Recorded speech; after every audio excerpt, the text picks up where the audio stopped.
Friends, ಈ ವಿಡಿಯೋದಲ್ಲಿ ನಾನು ನಿಮಗೆ ಈ ಕ್ಯೂಬ್ ಕಾಲ್ ರೆಕಾರ್ಡಿಂಗ್ ಅಪ್ಲಿಕೇಶನ್ ಬಗ್ಗೆ ತಿಳಿಸ್ಕೊಡ್ತೀನಿ.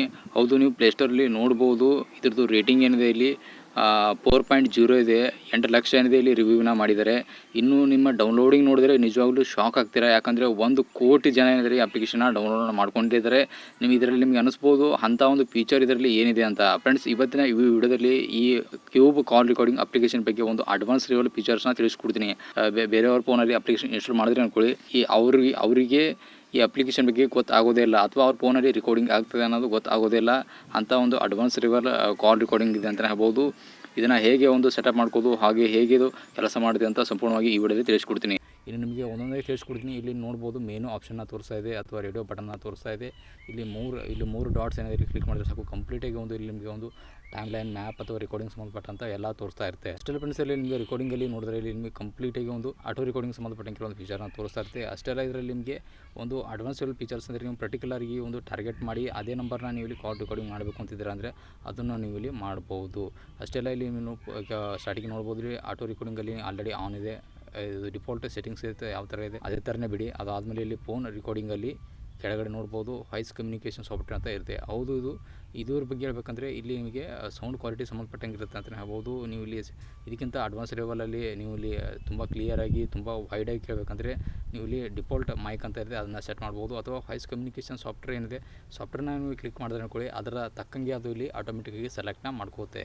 ಅಷ್ಟೇ ನೋಡ್ಬೋದು ಫೋನ್ ಕ್ಲಿಯರಿಟಿ ಅಥವಾ ಅವ್ರು ಏನೋ ಮಾತಾಡ್ತಾರಲ್ಲ ಆ ಮಾತಾಡೋರು ಸಂಬಂಧಪಟ್ಟಂಗೆ ಇದೆ ಅಂತಲೇ ಹೇಳ್ಬೋದು.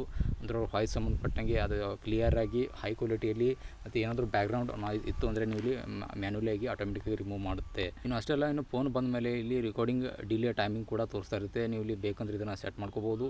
ಅಷ್ಟೇ ಅಲ್ಲ, ಇನ್ನು IP ಕಾಲ್ ರೆಕಾರ್ಡಿಂಗ್ ಏನಿದೆ ಅದನ್ನು ನೀವು ಇಲ್ಲಿ ರೆಕಾರ್ಡಿಂಗ್ನ ಮಾಡ್ಬೋದು. ಇದು ಇಂಟರ್ನೆಟ್ ಕಾಲಿಂಗ್ ಇರುತ್ತೆ. ಹೌದು, ಈ ಥರ ಫೀಚರ್ಸ್ ಏನಿದೆ ಇದೇ ಅಪ್ಲಿಕೇಶನ್ ಮಾತ್ರ ಇದೆ ಅಂತ ಹೇಳ್ಬೋದು. ಕೆಲವೊಂದು ಅಪ್ಲಿಕೇಶನಲ್ಲಿ ಅಥವಾ ಕಾಲ್ ರೆಕಾರ್ಡಿಂಗ್ ಅಪ್ಲಿಕೇಶನಲ್ಲಿ ಈ ಇಂಟರ್ನೆಟ್ ಕಾಲಿಂಗ್ ರೆಕಾರ್ಡಿಂಗ್ ಮಾಡೋಂಥ ಒಂದು ಫೀಚರ್ಸ್ ಇರೋದಿಲ್ಲ. ಬಟ್ ಆದರೆ ಇದರಲ್ಲಿ ಇಂಟರ್ನೆಟ್ ಕಾಲಿಂಗ್ ಒಂದು ರೆಕಾರ್ಡಿಂಗ್ ಮಾಡೋಂಥ ಫೀಚರ್ಸ್ನ ಇದೆ ಅಷ್ಟೇ. ಇನ್ನು ಕೆಳಗಡೆ ನೋಡಿದ್ರೆ ಸರ್ವಿಸ್ ಟು ರೆಕಾರ್ಡ್ ಅಂತ ಏನಿದೆ ಅಂದರೆ ಇಲ್ಲಿ ನೋಡ್ಬೋದು. ಅಂದರೆ ಇಲ್ಲಿ ಟೆಲಿಗ್ರಾಮ್ ಆಗಿರ್ಬೋದು, ವಾಟ್ಸಪ್ ಆಗಿರ್ಬೋದು. ಒಂದು ವೇಳೆ ಇಲ್ಲಿ ಸೋಷಿಯಲ್ ಮೀಡಿಯಾ ಯೂಸ್ ಮಾಡ್ತಾ ಇದ್ದೀರಾ ಅಂದರೆ ಇದರಲ್ಲಿ ನಿಮಗೆ ಯಾರಾದರೂ ಕಾಲ್ ಮಾಡಿದ್ರೆ ಅಂದರೆ ಅದನ್ನು ನೀವು ಇಲ್ಲಿ ಕಾಲ್ ರೆಕಾರ್ಡಿಂಗ್ನ ಮಾಡ್ಬೋದು ಈ ಅಪ್ಲಿಕೇಶನ್ ಮುಖಾಂತರ. ಅಷ್ಟೇ ಅಲ್ಲ, ಕೆಳಗಡೆ ಇಲ್ಲಿ ಫಾರ್ಮ್ಯಾಟ್ಸ್ ಇದ್ದಾವೆ. AMR ಫಾರ್ಮ್ಯಾಟ್ಸ್ ಅಂತ ಇದೆ, ಡಿಫಾಲ್ಟ್ ಇರುತ್ತೆ. ಈ ಸೆಟ್ಟಿಂಗ್ಸಲ್ಲಿ ನೋಡಿದ್ರೆ ಸಾಕು, ಇಲ್ಲಿ ಕಂಟ್ರೋಲ್ ಸಂಬಂಧಪಟ್ಟಂಗೆ ಅಂತ ಹೇಳ್ಬೋದು. ಇದು ಭಾರಿ ಒಂದು ಇಂಪಾರ್ಟೆಂಟ್ ಪಾಯಿಂಟ್ ಅಂತ ಹೇಳ್ಬೋದು. ಯಾಕಂದರೆ ಸಾಕಷ್ಟು ಯೂಸರ್ಸ್ಗೆ ಇದೇ ಒಂಥರ ಪ್ರಾಬ್ಲಮ್ ಆಗುತ್ತೆ. ಅಂದರೆ ಅವರು ರೆಕಾರ್ಡಿಂಗ್ ಆಟೋಮೆಟಿಕ್ ರೆಕಾರ್ಡಿಂಗ್ ಆಗುತ್ತಲ್ಲ, ಆ ಟೈಮಲ್ಲಿ ನೋಟಿಫಿಕೇಷನ್ ಶೋ ಆಗ್ತಾ ಇರುತ್ತೆ. ನೀವು ಇಲ್ಲಿ ಬೇಕಂದರೆ ಇದನ್ನು ನೀವು ಇಲ್ಲಿ ಹೈಡ್ ಕೂಡ ಮಾಡ್ಬೋದು.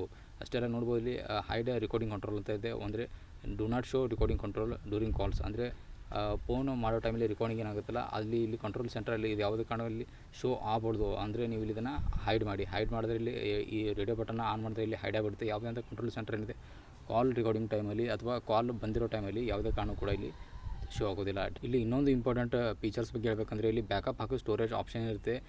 ಇದರಲ್ಲಿ ಕೂಡ ನೀವು ಇಲ್ಲಿ ಕೆಲವೊಂದು ಚೇಂಜಸ್ನ ಮಾಡ್ಕೋಬೋದು. ಅಂದರೆ ಇಲ್ಲಿ ನೀವು ಒಂದು ವೇಳೆ ಇಲ್ಲಿ ಬ್ಯಾಕಪ್ ಹಾಗೂ ಸ್ಟೋರೇಜ್ ಮೇಲೆ ಕ್ಲಿಕ್ ಮಾಡಿದ್ರೆ ಸಾಕು, ಇಲ್ಲಿ ನೋಡ್ಬೋದು ಗೂಗಲ್ ಡ್ರೈವ್ ಹಾಗೂ ಡ್ರಾಪ್ ಬಾಕ್ಸ್ ಇದೆ. ಇನ್ನು ಉಳಿದಂಥ ಇಲ್ಲಿ ಕ್ಲೌಡ್ ಸ್ಟೋರೇಜ್ ಹಾಗೂ ಸರ್ವರ್ ಸಂಬಂಧಪಟ್ಟಂಥ ಇಲ್ಲಿ ಕೆಲವೊಂದು ಫೀಚರ್ಸ್ ಇದೆ ಅಂತ ಹೇಳ್ಬೋದು. ಅಂದರೆ ನೀವು ಇಲ್ಲಿ ಕಾಲ್ ರೆಕಾರ್ಡಿಂಗ್ ಅಪ್ಲಿಕೇಶನ್ ನಿಮ್ಮ ಜಿಮೇಲ್ ಐಡಿ ಮುಖಾಂತರ ನೀವು ಇಲ್ಲಿ ಡಿಲೀಟ್ ಆಗಿರೋಂಥ ಕಾಲ್ ರೆಕಾರ್ಡಿಂಗ್ನ ಬ್ಯಾಕಪ್ನ ತೆಗಿಬೋದು. ಅಷ್ಟೇ ಫ್ರೆಂಡ್ಸ್, ಇಲ್ಲಿ ಸ್ಟೋರೇಜ್ ಮ್ಯಾನೇಜ್ಮೆಂಟಲ್ಲಿ ಇದರದ್ದು ಪಾತ್ ಏನಿದೆ ಆ ಪಾತ್ ಕೂಡ ನೀವು ಇಲ್ಲಿ ಚೇಂಜಸ್ನ ಮಾಡ್ಬೋದು. ಪರ್ಟಿಕ್ಯುಲರಾಗಿ ಒಂದು ಫೋಲ್ಡರ್ನ ಕ್ರಿಯೇಟ್ ಮಾಡಿ ಅದೇ ಫೋಲ್ಡ್ರಲ್ಲಿ ನಿಮ್ಮ ಕಾಲ್ ರೆಕಾರ್ಡಿಂಗ್ನ ಸ್ಟೋರ್ ಆಗೋಗೆ ಮಾಡ್ಬೋದು. ಅಂದರೆ ಇದ್ರ ಸಂಬಂಧಪಟ್ಟಂಗೆ ನಾನು ನಿಮಗೆ ನೆಕ್ಸ್ಟ್ ವೀಡಿಯೋದಲ್ಲಿ ತಿಳಿಸ್ಕೊಡ್ತೀನಿ.